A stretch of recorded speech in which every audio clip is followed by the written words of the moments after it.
Hello students, मैं doctor Deepa Kaushik, associate professor history, government girls college Rajgarh के YouTube channel पर आपका स्वागत है। आज बीए पार्ट फर्स्ट के हिस्ट्री पेपर सेकंड में हमारा टॉपिक है अमेरिका का स्वतंत्रता संग्राम। इससे पहले के दो लेक्चर्स में मैंने आपको स्वतंत्रता संग्राम के कारणों के विषय में बताया था, जिसमें sugar act, stamp act, currency note और साथ ही साथ प्रथम महाद्वीपीय कांग्रेस और द्वितीय महाद्वीपीय कांग्रेस के बारे में हमने मुख्य रूप से पढ़ा। प्रथम महाद्वीपीय कांग्रेस की घोषणा के बाद जो इंग्लैंड था उसने 23 अगस्त 1775 को जॉर्ज तृतीय द्वारा अमेरिकी उपनिवेशों को विद्रोही घोषित कर दिया गया और जिसके साथ ही संघर्ष का सूत्रपात हो गया। अमेरिका और इंग्लैंड के मध्य संघर्ष प्रारंभ हो गया। ये जो संघर्ष हुआ इन दोनों के मध्य, इसमें मुख्य लड़ाइयां जो थी वो ट्रेंटन, प्रिंसटन, सैराटोगा के मैदान में हुई और उनमें ये युद्ध हुए, जिसका परिणाम ये हुआ कि इन तीनों ही युद्धों में ब्रिटेन जो है उसकी पराजय हुई। अंततः लॉर्ड कॉर्नवालिस को आत्मसमर्पण करना पड़ा और तत्पश्चात उसने फ्रांस, स्पेन, हॉलैंड के साथ वार्ता करी। जब उसे सफलता नहीं मिली तब उसने 3 सितंबर 1783 को अमेरिका के साथ एक समझौता करा, जिसमें ये बात रखी गई कि इंग्लैंड अपने अमेरिका के 13 भूतपूर्व जो उपनिवेश थे उनकी संप्रभुता और स्वतंत्रता को स्वीकार कर लिया और साथ ही साथ उन्हें स्वाधीन करने की भी बात की। अब हमें जो मुख्य चर्चा है आज हमारी वो है कि इन युद्धों में, अमेरिकी स्वतंत्रता संघर्ष में अमेरिका की विजय और अंग्रेजों की हार के क्या कारण रहे। सबसे पहला पॉइंट है इंग्लैंड व अमेरिका की दूरी। इंग्लैंड और अमेरिका में जब युद्ध हुआ तो इंग्लैंड इस समय अपने घर से लगभग 3000 मील की दूरी पर अमेरिका से लड़ रहा। ऐसी स्थिति में ब्रिटेन के जो सैनिक थे उन्हें प्रॉपर रसद, प्रॉपर गाइडेंस नहीं मिल पा रही थी और जो इंग्लैंड के सैनिक जिस 1000 मील के क्षेत्र में फैले हुए थे, उन्हें अमेरिकी उपनिवेशों के सैनिक जो थे वो स्थान स्थान पर बहुत परेशान कर रहे थे और वो उपनिवेश की सेना का सामना नहीं कर पा रहे। नेक्स्ट पॉइंट आता है जातीय समानता। ये जो संघर्ष था ये अंग्रेजों के विरुद्ध ही संघर्ष था, क्योंकि उपनिवेशों में निवास करने वाले जो लोग थे वो भी कौन थे? वो भी अंग्रेज थे।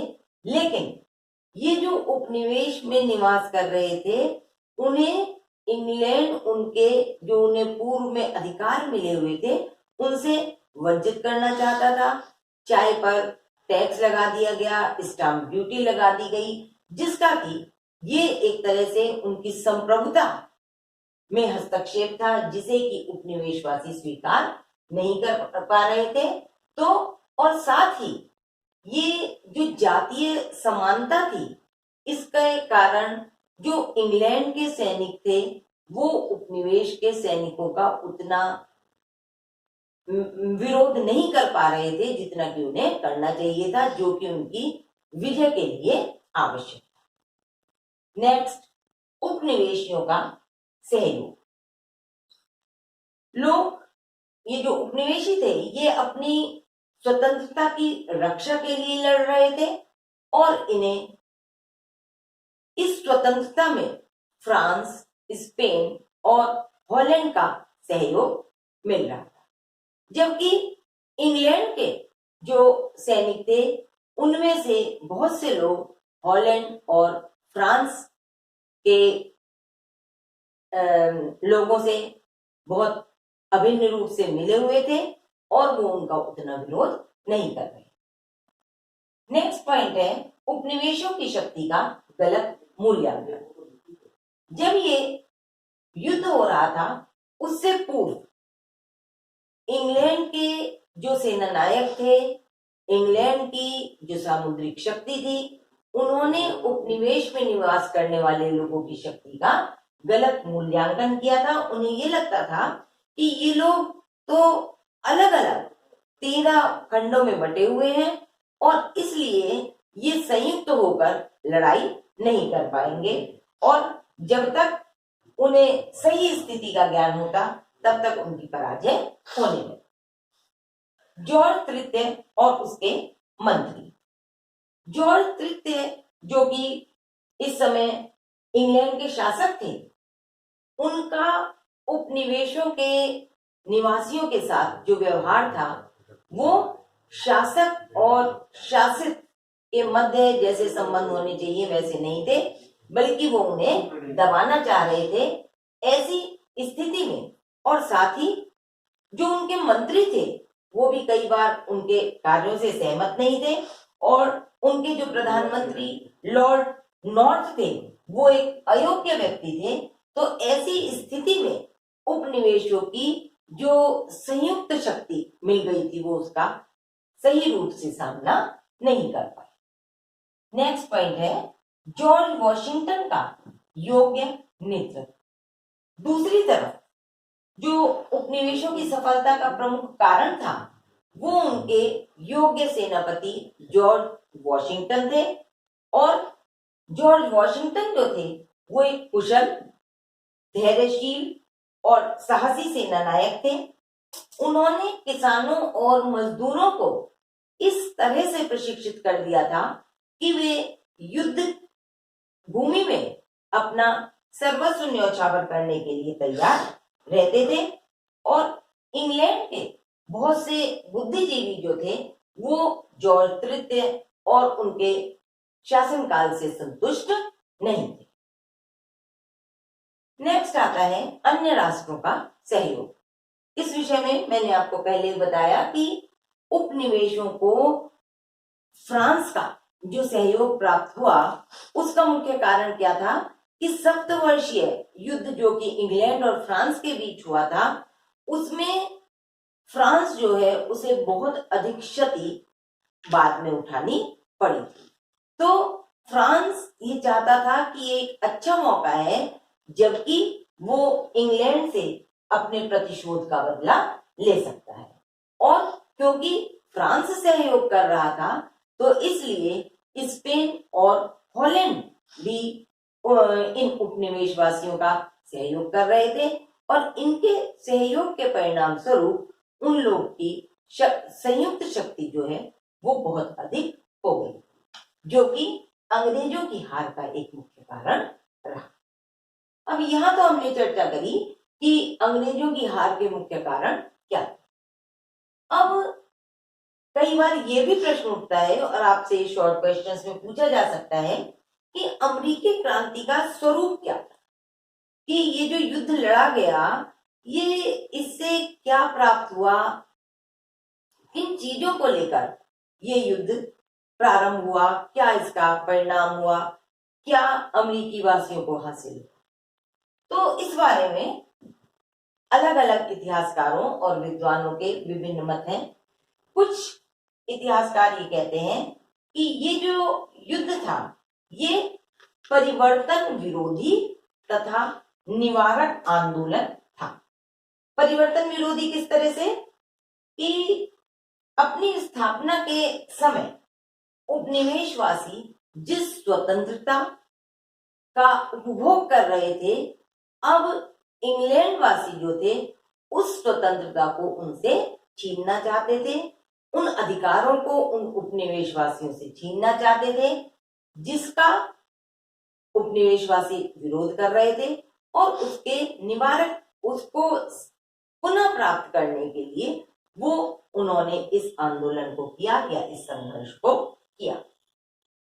हालांकि कुछ इतिहासकार, जिनमें कि डॉक्टर आर पामर मुख्य हैं, उनका ये मानना है कि यह क्रांति शक्तिशाली ब्रिटेन के विरुद्ध अमेरिका का वास्तविक संघर्ष था। उपनिवेशवासी अब दृढ़ संकल्प थे, वो इंग्लैंड के प्रभुत्व से मुक्त होना चाहते थे और इसलिए उन्होंने ब्रिटेन या इंग्लैंड के विरुद्ध युद्ध कर। जो तीसरा पक्ष है वो इसे मध्यम वर्ग की क्रांति का नाम देता है। वो मध्यम वर्ग की क्रांति का नाम देने के पीछे उनका उद्देश्य ये है कि इसमें जो ये समझौता हुआ था, इनमें जिन 56 लोगों ने साइन करे थे, वो सभी मध्यम वर्ग का प्रतिनिधित्व कर रहे थे और इसलिए उनका ये मानना है कि अगर इस क्रांति को हम मध्यम वर्ग की क्रांति कहें तो इसमें अतिशयोक्ति नहीं होगी। नेक्स्ट जो मत है उनका ये मानना है कि इंग्लैंड की विरोधी, इंग्लैंड का जो भी शक्तियां, यूरोपीय शक्तियां विरोध कर रही थी, जिनमें कि अभी हमने अन्य राष्ट्रों के सहयोग में जिनकी चर्चा करी, फ्रांस, स्पेन, हॉलैंड, जर्मनी भी कई बार उपनिवेशों का सहयोग कर रहा था, तो वो सब संयुक्त हो गई थी और वो इंग्लैंड के विरुद्ध संघर्ष।